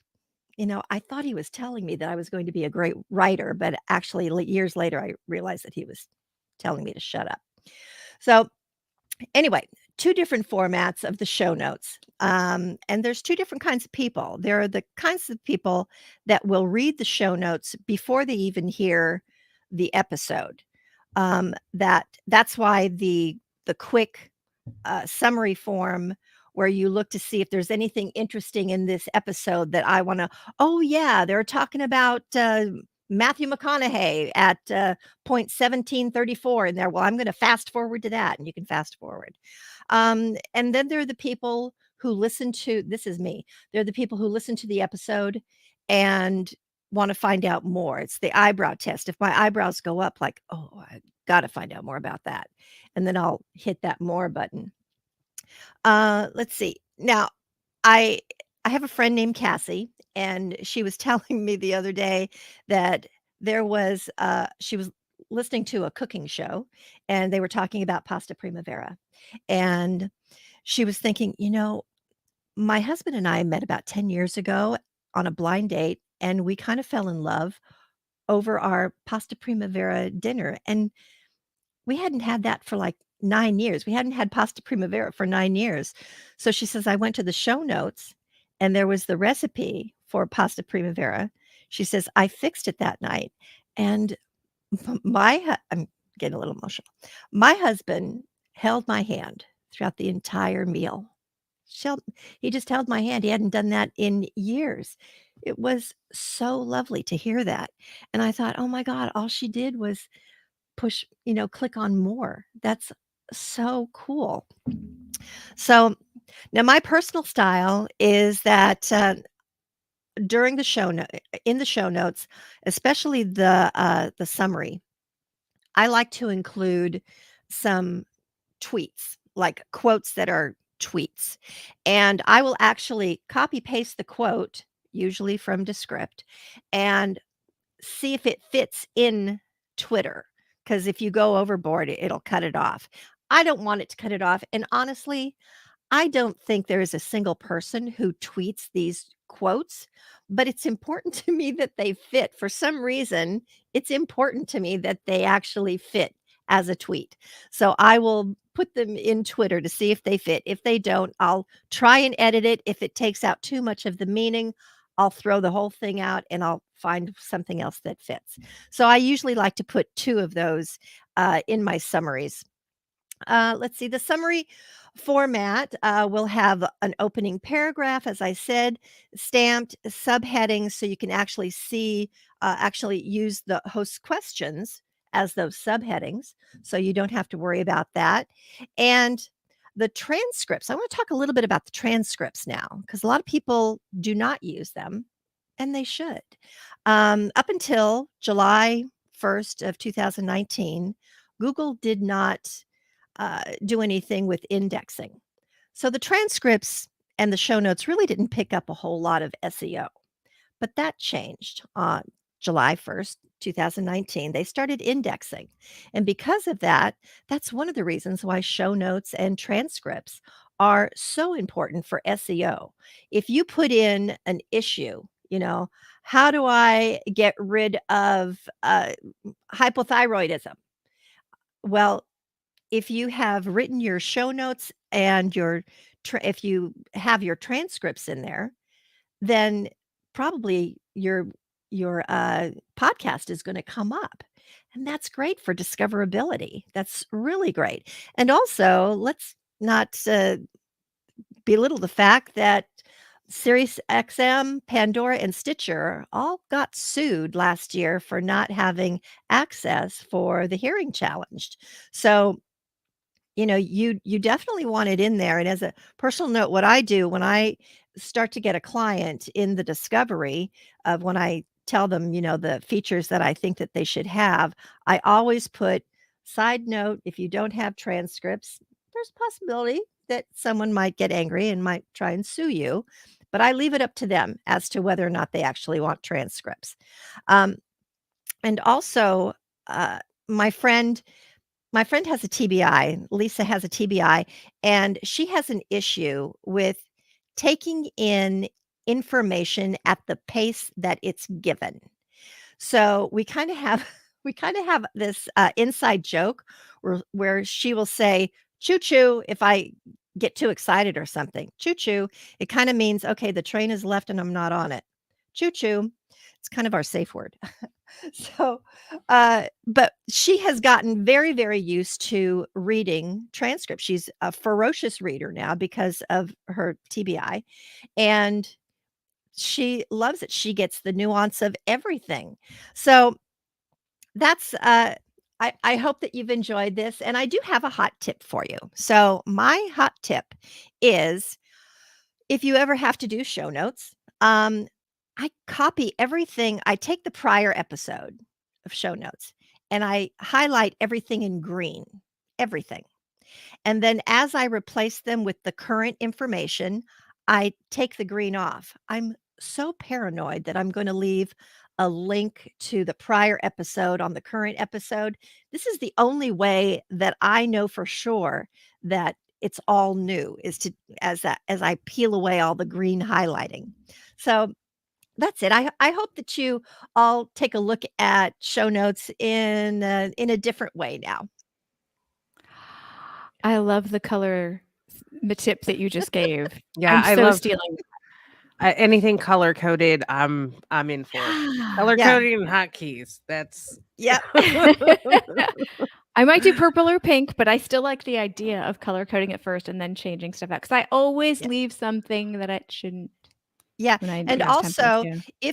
if I get up and go to the kitchen, like in the middle of doing show notes, Mhm. and I come back and I'm looking at my screen from like 10 feet away, I'm thinking, oh my God, I only have like 2 more green lines to get rid of. It's like very visual. It works as like an Mhm. incentive to Oh, get in yeah. there and change it because I only have this much to go before I had this much. Yeah. You know, it's very you can see it right away. So it's awesome. So I have a question. Sure. So I loved that you said to use the host questions, like use that as your guide for the subheadings. Yeah. Now, when it comes to SEO, like, should you be actually using the H1, H2, H3 headings or I mean, I do, and it has not hurt our SEO at all. So the question, and Wow. sometimes the question's a little long-winded. So, Yeah. Yeah. you know, A summary use your version of it. that's right. Use your summary version. And I will say the blog style for people who consider themselves a writer, I'm a writer. You might like the blog style better because you can flex your creativity muscle a little Mhm. bit more. And if there are editors out there that are looking for, because show notes are considered to be a huge Mhm. time suck. Yeah. So They are. usually editors want to step away from the show notes. Um, so you might want to tap into some talent that maybe get on, Facebook or Reddit or something and say, "Are there any writers in the group?" Tap into some unknown talent. Mhm. And if they've never written a show note before, that's okay. Just give them what the format is and let them Mhm. go. Let them go. It's so much fun to see someone who's completely unknown, who might not even know that there is a future in show notes. Oh my God, I Mhm. can really, this is fun. I can write this. You still have the parameters of what that Mhm. episode is. So, Carrie, you were talking about it gives you parameters. And yes, you still have the parameters of the episode, but have fun with it. Have fun with that form. Just go crazy. Yeah, with my first show, we actually had volunteers from the audience write the show notes. And that was really fun actually because I'm surprised not many others use, like, because you're super fans, the people who actually absolutely Mhm. love your content, they will love to work with you. And they're, fans are very generous, and so instead of asking maybe for monetary donations, sometimes you could ask for That's an awesome idea. Mhm. help. Yeah, help with Yeah, production help. that's And an then you could awesome idea. jumpstart somebody's career that way, right? I got to tell you that when I went to a podcast movement when it was here in Nashville, I was like, I was so green. I was fresh out of out of the chute to podcasting, and You I were was in. you're a new pea in the pod. I was, but I wanted Oh, to in the belong pod. so bad. I wanted to belong so bad. So I went to some of the, the speakers that are in these big, huge rooms at the, Opryland Hotel, and everything was ridiculous. When the guy opened it up to questions, because there was a lot of questions about, oh, I don't want to do show notes and stuff like that. And I thought, no one wants to do show notes. To heck with that. I got on the mic and I asked a question. I said, "Oh, by the way, the guy who doesn't want to do his show notes, see me after because I'll do your show notes." After the guy stopped speaking and he Yeah. let everyone go, there was like a line of 20 people asking me for my card. My Oh friend my Ashley gosh. was with me and she said, "This is amazing." And I leaned over to her and I said, "Ashley, really, what is a show note? I don't know what it is." No way. And by the time, and she laughed, I and love I that. kind of laughed. And by the love time that. I threw my head back and I looked, there was like 10 more people standing in line to get my card. Oh my gosh. And if any of those people are watching this right now, I Mhm. apologize. I am so sorry that I deceived you. Did they become But clients? I was too Some of scared to them? follow up. I was so new. I was so new. I Oh. just had enough balls to say, hey, but when when it came to Oh. actually going through with it, I kind of what's a show? Wow. That is one of the best origin Wow. stories I've Right? ever heard. I kind of want one of them to be seeing this and to go, that's okay, you know now. So I still want you to work on I mine. really Yeah. know now. That's for sure. Yeah. Oh, Excellent. that's awesome. That's Wow. beautiful. And no, there are a lot of people where the writing is just the organizing the information. It's hard, Mhm. right? It's so the Yeah. organizing and conveying. So I appreciate show notes writers. And And do by the you? way, I use it, my DAW, because everyone's being asked what their DAW is. Yes, I was We going to all know ask. a DAW doesn't have anything to do with show notes, but I am trying to make the transition from Audacity to Hindenburg.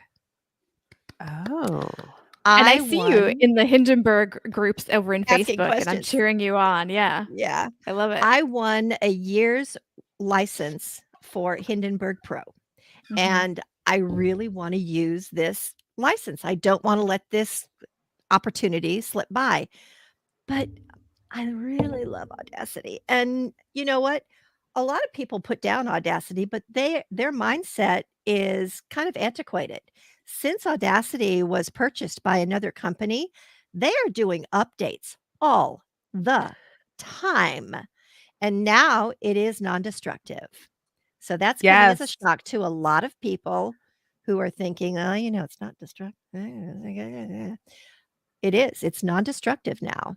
And so I encourage people to look up Mike Adams videos on YouTube. He's not the godfather of soul, but he is the godfather of Audacity.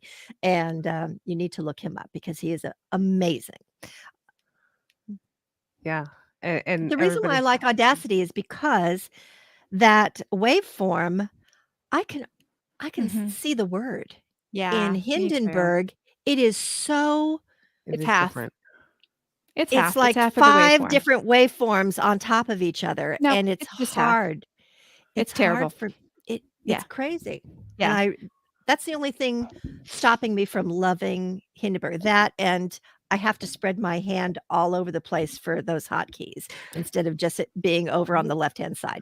There are plenty. I don't know what's happening with Hindenburg today. We should have had Mary talk about it because Mary actually really likes Hindenburg. But there's really good things that you'll fall in love with over time, DR. I promise you. I really Yes. I think hope that's so. true. I'm Yeah. gonna really use this pro license for a year. I really want to get it.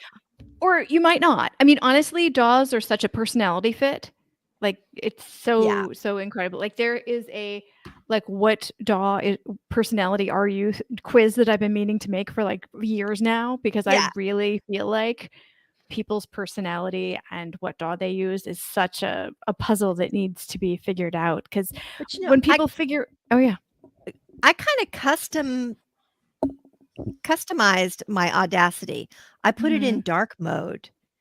I Mhm. kind of moved this over here and that over there, and it was so comfy. It was like a big comfy lounger, I really loved it. But when you win something, man, I really want to take advantage. Yeah, Yeah. yeah. No, I get that. I get Oh, that. that's But great. it's hard. It's hard. And once you learn one, it's hard to switch over. And so, yeah, I feel like there needs to be a lot more information about how to pick the perfect DAW for you at the beginning, as Yeah. opposed to trial and error and time and all that kind of stuff. People So, usually choose Audacity because it's free, yeah. it's open source. Yeah, So it's what I started with. Is what a lot of podcast editors started with, and it was great. It Mhm. served its purpose. But I was paying for Audition, and I wasn't using it. Yeah. So, and then I started having problems with Audacity, and so I decided. how to long make the ago was switch. that? Oh, I think that was in 2018. There you go. Yeah. So Yeah. And that's why I switched over to Hindenburg, is because Audacity kept crashing on me yeah. There you and go. I couldn't handle it. But Mary was like, "Duh, hierarchy is a real thing. The old boys club will tell you what is best." Yeah. And it's ridiculous. Like, use what you want Yeah. to use. Use what works for Exactly. you. And when that Exactly. changes, use something different. Mhm. So Yeah. I had a Oh my great goodness. time. Thank you so Thank much for you, asking me to Mary. be on this. Thank you. thank you. Oh wait, is there a quick tip? What were we calling it, Carrie? My brain's Oh, still the fog. green thing, the highlights. The green thing. Yeah, It the was hot my tip. quick Oh, tip. that was it. Yes, of The, course. the of course, green of course. thing, and also use your host's questions Yeah, as Yes. the little Love subheaders. that. Why didn't I Everyone think of should. that? I don't Oh know my why. gosh. Why has nobody thought of this? Right? Because you're the Okay, first person I've ever heard you're- say it. I seriously feel like you have a course in show notes coming. Yeah. You've Oh, got it's to going to be create so this. short, though. It's like, I don't very think short. it will. Yeah. I And don't I think it people will. will have but- questions because Yeah, it's exactly. That's Yeah. awesome. Anyway, yay, thank you. So, Mhm. DR, I'm awkwardly going to remove Are you going to from the kick me room. out? Oh, I- no. Oh, I no! don't wait, feel guilty. scream. You Feed better into my feel guilty. I can't do I it, hope Carrie. that You got to guilt do it picks this you up. time. Carrie's got to do it. I can't. I've been on the guillotine all day. Thanks, Carrie. I don't have a problem with removing And we can people. still see DR in the green room, but I I know, think she's shit. smiling, so we're okay. You're taunting me, woman. You're taunting me. I'm gonna block you out. That's it. My post-it is covering up DR. I'm not watching. I'm not watching. Carrie, don't lose it. We I gotta need do like the a outro. gif of this. This is gotta great. She's so taunting me. My post-it note is too transparent. There we Sorry, go. everybody. I folded it up 3 times now. Okay. Post-it notes suck to cover up things. Just saying. Okay, we gotta wrap this up. This has been so much fun today. Oh my It gosh. really has. I have super enjoyed our guests. A big shout out to them. Bree, Mary, DR, Michelle, Cornell. Cornell. I Yep. have to cough. I'm sorry. No, that's it. Allergies. That's it. I have all of these random, like, one-word notes that I was taking: moral, thesis, true emotions, and so much stuff from today. And I'm so inspired. I'm so Yeah. inspired. I just learned so much. Mhm. And there's so many things that are making me think that I really am gonna have to take some time to process this. Oh yeah. And so if anybody is watching the replay and you want to leave some questions, please do so. And Please do. we will pop on and answer Heck yeah. whatever questions you have. And then I need to and- cough again. I'm sorry. I'm having like okay. some sort of I'm allergy going to thing. actually drop the official International Podcast Day schedule. So anybody that is watching this, you can go over there and check that out. They do have a YouTube channel and they are streaming it live, but you can watch it afterwards too. They have years and years and years of sessions over on their YouTube channel. So don't feel time constrained. If you're in places like me where part of the schedule goes into your sleepy time, you can catch it up on it later. We are not an official part of that event going on, but there are so many micro events all over the world that are happening today, tomorrow, and the day after the official day, because International Podcast Day is a global experience. And I'm about to knock my lamp over. Yay. That lamp has been threatening you all you, morning. How many times did I accidentally have it off? This is how dark it is. Like in Yeah. here, where I just can't seem to get more light into this room, but that's okay. You just make it work, right? Absolutely. Yeah. All right. So, Carrie, So- can you tell us more about raising awareness about podcast production services? And I think we've echoed this the whole day, and you've seen it from our guests. Like, whatever help you need with your podcast, it is available. And it's available at any budget. There's nothing wrong with, heading over to a site like Fiverr or Upwork and finding someone who's going to be able to help you at your budget. there, certainly you can reach out to me or Steph if you need a Mhm. podcast editor, and our information will be in the description of this. You can reach out to any of our speakers, yeah. anyone who resonated with you. Searching the hashtag podcast editor on your Mhm. favorite social media platforms, because they are out there. They are ready to Yeah. help you. Um, One and caveat though, if I can. okay, If you do go over to Fiverr to look for somebody, please don't uh try to offer some of those rates to just any editor. Just like look at people's websites to see what their right, price range is, because there's all levels of skill. There's all different like cost of living right. situations, and there's like a multitude of factors that go into an editor's rate. So please don't take like the lowest rate you find and offer it to everybody and say, why won't you be my provider? Right. Yeah. Yeah. And I So always, when I'm hiring anybody outside of the United States, I mhm. always look to see what the cost of living is in their country and what the Yeah. average salary is. So I make Mhm. sure that I am not denying somebody a living wage. And I think that's one way to outsource responsibly. And if you're looking for one-off help because something like is coming up and you just need like a temporary thing, some folks that are starting out need a testimonial. So there's oftentimes a swap that can happen where they'll do something for you for a testimonial that they can put on their website. So there's all kinds of things you can do Yes. to get help. Yeah. And all sorts, just Google podcast editor. Mhm. You will find plenty, every kind. We come in every shade and flavor. We focus on different things. We offer different Flavor. services. Flavor of podcast editors, because we're tasty. I kind of want to change our title now. Podcast editors globally are just the tastiest things ever. That's They a long are. title. Yeah. That's a long title. This podcast editors are tasty. Yeah, so if your show is big, small, it doesn't matter. There's always somebody that is going to be able to help you, thanks to remote work and file sharing services and all the apps and tools we have at our disposal. It's super easy to do, super easy to share. Mhm. I have not heard many horror stories of podcast editors at all, thankfully. So I think we're just a pretty committed, dedicated, Mhm. smart, savvy bunch of people waiting to serve you by doing what we love, and help you make your show awesome. Because once you Yeah. take those tasks that you hate to do off your Mhm. plate, Oh. you can really start to grow your show, your audience. You can focus on stories and ideas and actually getting something back.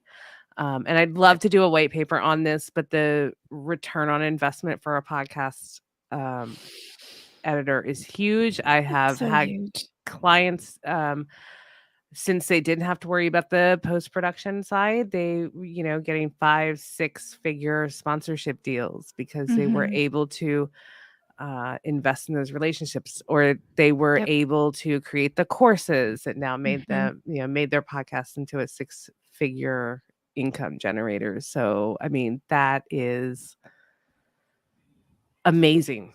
I mean, Mhm. and then of course you get a raise when your podcaster does good, which which It's is so another true. motivation why we help you, right? It's so true, though. It's so true. You've got to do what you do best, and then outsource the rest, and let the podcast grow, and Yep. all of that. So yeah. All right. So I put over in the chat room, I put the link to Justbusters group that Carrie. I'm not going to point right. This lamp. Oh my gosh. I'm gonna get you a pair of googly eyes for it. Right? Yeah, I think that's going to You just have to happen. It's lamp totally going to abuse. happen. Yeah, and also the GPE newsletter is over in there. And thank you to everybody who showed up, whether it be in the chat room today or in the future. If you do watch this in the future, time whatever thing, I'm delirious at this point. Please do leave a comment or question, and by all means, please like and subscribe and do all of those good things. Yeah, absolutely. And yeah, and definitely I guess the replays are available wherever it is streamed, and we can, we'll share it more in other places. You'll get sick of us. Nah, they would never get sick of us. Yeah. And we appreciate every single one of you for hanging out with us, chatting, interacting, sharing your own tips and tricks, and asking questions. I mean, it's been awesome. It has been lovely. magical. It has. Magical. And happy International Podcast Day, everybody. Yeah. We will see you around at the podcasting things tomorrow. Right? Exactly. Oh my gosh, there's so much going on. If you are a Twitter peep, by all means, follow the hashtag for International Podcast Day over there. There's so much going on. Yeah. All right. Are we done? Should I think we're done. End? All right. I think we are. Bye, everybody. Bye. Oh gosh.